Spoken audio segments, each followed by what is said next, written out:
ఎర్రచందనం అనేది శేషాచలం అడవుల్లో తప్ప ప్రపంచంలో ఎక్కడా దొరకని అపురూపమైన అటవీ సంపద. కలియుగ దైవం శ్రీ వెంకటేశ్వర స్వామికి గాయం అయినప్పుడు ఆయన రక్తంతో ఉద్భవించిన వృక్షంగా ఎర్రచందనాన్ని పురాణాలు చెబుతాయి.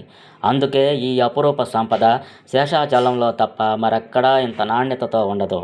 ఇది హిందువుల మనోభావాలతో, వారి నమ్మకాలతో ముడిపడి ఉన్న గొప్ప వృక్ష సంపద.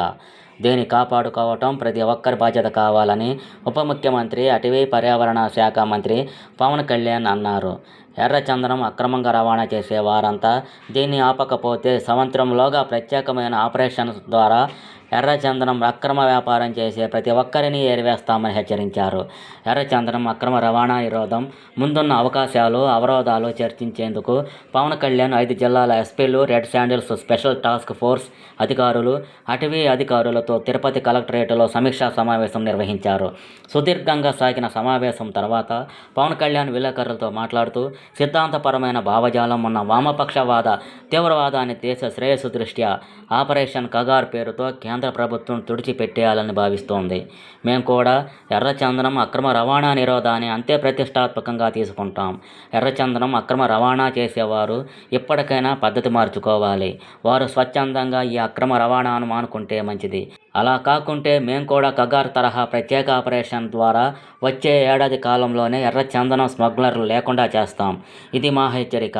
కూటమి ప్రభుత్వం ప్రజా సంక్షేమంపై ఎంతగా దృష్టి పెడుతుందో ప్రకృతి సంపదను రక్షించడంలో కూడా అంతే ప్రాధాన్యాన్ని తీసుకుంటుంది.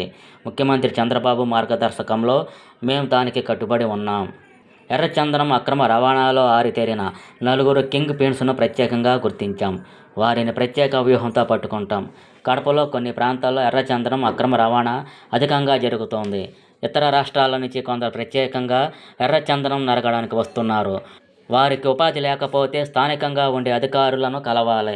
దీనికి ప్రత్యేక ఏర్పాటు చేస్తాం. ఉపాధి కోసం శేషాచలంలోని విలువైన ఎర్రచందనం చెట్లను నరికితే సహించేది లేదు.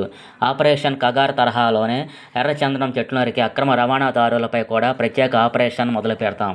ఎవరైనా చెట్టు నరకాలంటే భయపడే పరిస్థితులు తీసుకువస్తాం. ప్రత్యేక చట్టంతో ఎర్రచందనం స్మగ్లర్ల ఆస్తులను స్వాధీనం చేసుకుంటాం. ఖచ్చితంగా ఉక్కుపాదం మోపుతాం. ఇది అక్రమంగా చొరబాటయ్యే రెడ్ స్మగ్లర్లందరికీ హెచ్చరిక అని పవన్ కళ్యాణ్ వార్నింగ్ ఇచ్చారు. ఎర్రచందనం అక్రమ రవాణా విషయంలో 2014 నుంచి 2019 వరకు ఓ విధానం ఉంటే 2019-24 మధ్య దారుణమైన విధానంతో ఎర్రచందనాన్ని ఖాళీ చేశారు. అటవీ శాఖ ప్రత్యేక గోదాములో 2,60,000 దొంగలు ఉన్నట్లు అధికారులు చెప్పారు. 2 దొంగలు కలిపి ఒక చెట్టుగా అనుకున్నా 1,30,000 చెట్లను నరికివేసినట్లు అర్థమవుతుంది. సుమారు 5,000 కోట్ల విలువైన సంపద ఉంది. ఇది కేవలం పట్టుబడిన సరుకు మాత్రమే.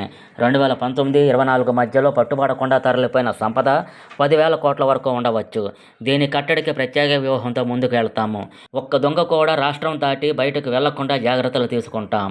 ఈ ప్రత్యేక సమీక్షలో కూడా 5 జిల్లాల ఎస్పీలు, ప్రత్యేక టాస్క్ ఫోర్స్ అటవీ అధికారులకు నేను చెప్పింది ఒక్కటే.